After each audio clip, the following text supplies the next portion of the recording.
5. Beta, now open your Panorama book, page number 30, lesson 7. Okay, up to 6th you have done in your 6 monthly examination. Now come on lesson 7. 6 monthly exam में 6th lesson तक कर चुके हो, अब 7th lesson आपको करना है बेटा। चलिए स्टार्ट करते हैं। The boy and the apple tree, लड़का और एप्पल ट्री। एप्पल ट्री समझ ही रहे हो, बॉय भी समझ ही रहे हो। तो यानी ये पूरी स्टोरी जो है वो एक बच्चे और एक एप्पल ट्री के बीच है। हालांकि वो बच्चा बड़ा होता है, ऐसा नहीं कि छोटेपन में ही सारी स्टोरी ओवर हो जा रही है, उसके बड़े होने तक की, बूढ़े होने तक की स्टोरी है।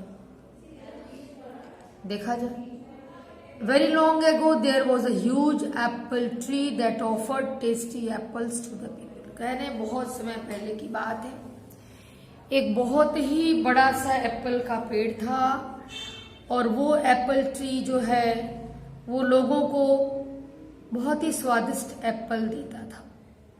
यानी उस ट्री के एप्पल बहुत ही टेस्टी हुआ करते थे। A little boy became a close friend of the apple tree. एक छोटा लड़का बड़ा ही नजदीकी दोस्त बन गया था एप्पल ट्री का। The boy used to play with the tree, climb the branches, sleep under the shadow, pluck apples etcetera. ये लड़का जो है पेड़ के साथ खेलता था, उसके ब्रांचेस पे चढ़ता था, उसके शैडो में सोता था, एप्पल तोड़ता था। Every day he visited the tree, रोज आता था पेड़ के पास। एंड एट एप्पल्स, एप्पल्स भी खाता था। The apple tree was very kind to the boy. Apple tree भी बहुत दयालु था उस बच्चे के प्रति। And enjoyed spending time with him. Tree को भी अच्छा लगता था उस बच्चे के साथ टाइम बिताना। The boy joined school and could not spend any time with the apple tree. बच्चा बड़ा हुआ, स्कूल जाने लगा, अब वो बहुत ज्यादा टाइम एप्पल ट्री के साथ नहीं बिता पाता था। After several months, the boy came to the apple tree. अब कुछ महीनों के बाद बच्चा आया एप्पल ट्री के पास। The tree was so happy to see the boy. पेड़ जो है एप्पल ट्री बहुत खुश हुआ उस बच्चे को देखकर। And asked him to play with it. और कहा कि चलो खेलो मेरे साथ। The boy said that he was not a baby anymore to play with trees. बच्चे ने जवाब दिया कि अब मैं इतना छोटा बच्चा नहीं हूं कि मैं आपके साथ खेलूं। But he had another request. लड़का कोई और प्रार्थना या विनती लेकर आया था पेड़ के पास। The boy said that he needed toys to play. लड़के ने कहा कि मुझे खिलौनों की जरूरत है।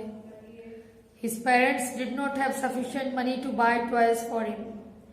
और बताया कि मेरे पेरेंट्स के पास इतने पैसे नहीं है कि वो मेरे लिए खिलौने खरीदें। The tree replied, तो ट्री ने जवाब दिया, Dear boy, I do not have any money to buy toys for you. कहा कि देखो बच्चे, मेरे पास पैसा तो नहीं कि मैं तुम्हें दूं, but you can pick the apples, लेकिन तुम एप्पल्स चुन सकते हो, सेल देम, उसको बेच सकते हो, गेट मनी, उससे तुमको पैसे मिलेंगे, and by the toys you need, फिर तुम्हें जो खिलौना चाहिए तुम वो खिलौना खरीद लेना। The boy plucked apples and went away happily to buy toys for himself. बच्चे ने एप्पल चुना, तोड़ा कुछ एप्पल और खुशी खुशी चला गया खिलौने खरीदने, किसको बेच के, और फिर मैं खिलौने खरीद लूंगा। The apple tree was eagerly waiting to see the boy return. अब एप्पल ट्री बड़ी उत्सुकता से प्रतीक्षा करता था कि अच्छा बच्चा फिर आएगा मेरे पास। लेकिन जानते हो बच्चा कब आया? कई वर्ष तक बच्चा नहीं आया। और अब वृक्ष जो है इतना दुखी हो गया कि अब उस पर एप्पल ही नहीं उगते थे, उस वृक्ष पर इतना दुखी हो गया वृक्ष। लगभग 10 इयर्स के बाद वो लड़का लौटा एप्पल ट्री के पास। एप्पल ट्री ने तुरंत पहचाना उस बच्चे को और बहुत खुश हुआ उसको देखकर। और फिर ट्री ने कहा कि चलो मेरे साथ खेलो। लेकिन अब लड़के ने क्या जवाब दिया? बोला कि देखो, आई एम सॉरी, मुझे अफसोस है, I don't have time to play, मेरे पास खेलने का वक्त नहीं है विथ यू, तुम्हारे साथ, as I have to work, क्योंकि मुझे काम करना है। We are building a new home, हम लोग एक नया घर बना रहे हैं, and need some wood for it, और उसके लिए मुझे लकड़ी की जरूरत है। Can you please help me, क्या तुम मेरी हेल्प कर सकते हो? The apple tree replied, apple tree ने जवाब दिया, oh my dear boy, please cut my branches and take as much wood as you want. Tree ने कहा कि मेरे प्यारे बच्चे, प्लीज तुम मेरी जितनी ब्रांचेस चाहो काट लो, जितना वुड चाहो ले लो। The boy started to cut the branches of the tree and left the place. लड़के ने वही किया, ब्रांचेस को काट लिया, काट के गया। After several years the boy returned as a middle aged man. फिर कुछ वर्षों तक नहीं आया ये लड़का क्या, अब तो ये अधेड़ व्यक्ति बन गया। अधेड़ व्यक्ति ना तो बहुत जवान और ना तो बहुत बूढ़ा, middle aged man. The tree, वो ट्री जो कि इसका वेट कर रहा था, बहुत खुश हुआ फिर इसको देख के। द एप्पल ट्री आस्क्ड, फिर उस एप्पल ट्री ने पूछा, can you play with me now, क्या अब तुम मेरे साथ खेलोगे? The boy replied, I am getting older now. बच्चे ने जवाब दिया कि नहीं, अब तो मैं बूढ़ा हो गया हूँ। वाकई में वो बच्चा थोड़ी था, अब तो बूढ़ा हो गया था। And I need a boat to sail to various places, और मुझे एक नाव की जरूरत है, नाव, बोट, नाव की जरूरत है कि मैं कई जगह उससे जाके घूम सकूं। कैन यू हेल्प मी, क्या आप मेरी हेल्प करोगे? द एप्पल ट्री रिप्लाइड, फिर एप्पल ट्री ने जवाब दिया, oh my dear boy, I don't have a boat for you, but you can cut my trunk and make a boat.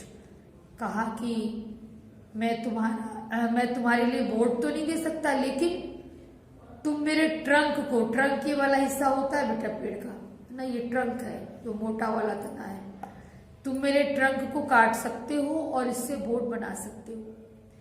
The man cut the trunk of the tree, उस व्यक्ति ने, उस अधेड़ व्यक्ति ने, वो बच्चा जो कि अधेड़ व्यक्ति हो गया था, उसने ट्रंक को काटा, उससे नाव बनाया और अपना यात्रा पर भाई निकल गए। और अब बताया गया है कि never return to the tree again, नहीं लौटे। Which now had only roots left, अब तो केवल जड़ें बची हुई थी वृक्ष की, सब कुछ तो चला गया था। आफ्टर 2 decades, ठीक है, the boy return to the tree as an old man. लगभग 20 साल के बाद एक बूढ़े व्यक्ति के रूप में ये बॉय अब हो गया था, बूढ़ा हो गया था, ये लौटा। फिर भी ट्री ने इसको पहचान लिया और बोला, oh my dear boy, now I have nothing to give you. कहा कि अब तो मेरे पास कुछ भी नहीं है, मैं तुम्हें क्या दूं? वृक्ष ने कहा उस बूढ़े व्यक्ति से। द ओल्ड मैन सेड, बूढ़े व्यक्ति ने कहा, आई नीड रेस्ट, मुझे आराम चाहिए। Just give me a place, बस मुझे जगह दे दो।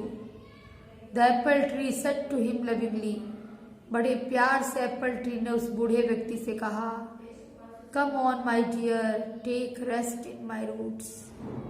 आओ मेरे प्रिय, भाई ये तो उसको उसी लड़के के रूप में देख रहा है।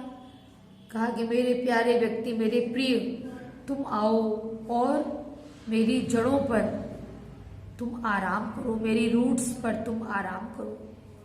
Good old roots are the best place to have peace and rest. कहा कि देखो, जो ये पुरानी जड़ें हैं, ये सबसे अच्छी जगह होती हैं शांति और विश्राम के लिए। The man smiled with tears, बूढ़ा व्यक्ति आंखों में आंसू लिए मुस्कुरा रहा था। याद तो सब कुछ इसको भी था, लेकिन अपने जीवन में हर व्यक्ति व्यस्त हो जाता है, सेल्फिश भी हो जाता है, स्वार्थी भी हो जाता है। बस सोचता है कि कैसे भी मेरी जरूरतें पूरी हो, दूसरों के साथ चाहे जो हो। तो इस बच्चे से लेकर यह व्यक्ति बूढ़ा हुआ और केवल वृक्ष से लेता ही रहा, लेता रहा। कभी एप्पल, कभी इसकी ब्रांचेस, कभी इसका ट्रंक, हमेशा इसने लिया उससे। और लास्ट में इसके पास कुछ भी नहीं अब बचा था, तो इसकी जड़ों पर आराम करने आया। लेकिन इसकी आंखों में भी आंसू थे। ठीक है, इसको भी तो सब कुछ याद आ रहा था ना। कहने का मतलब ये है बेटा, एक्चुअली एप्पल ट्री के माध्यम से आपको कुछ और बताने की कोशिश की गई है। आप जन्म लेते हैं, छोटे से बच्चे रहते हैं, माँ बाप आपको पालते पोसते हैं, आपके लिए कष्ट उठाते हैं, आपको नहलाना धुलाना, आपको खाना खिलाना। धीरे धीरे आप बड़े होते हैं, आपको पढ़ाना लिखाना। अपने कष्ट सह के माँ बाप आपकी हर जरूरतों को पूरा करते हैं। माँ बाप अपने में कमी कर देते हैं बेटा, लेकिन बच्चों की हर जरूरतों को पूरा करते हैं माँ बाप। लेकिन जानते हो क्या होता है, जब माँ बाप बूढ़े होते हैं तो बच्चे उनका ध्यान नहीं रखते। ऐसा नहीं करना चाहिए। आप कभी मत भूलिए कि माँ बाप ने आपके लिए कितना सेक्रीफाइस किया है, कितना बलिदान किया है। हमेशा उनको प्यार करिए और उनका सम्मान करिए। ठीक है बेटा, उनकी जरूरतों का ध्यान रखिए। हो सकता है बुढ़ापे में भी वो अपनी जरूरत आपसे न कहें कि आपको कष्ट होगा, तो ये आपकी ड्यूटी है। जब आप छोटे थे तो माँ बाप ने आपकी हर आवश्यकताओं को पूरा किया।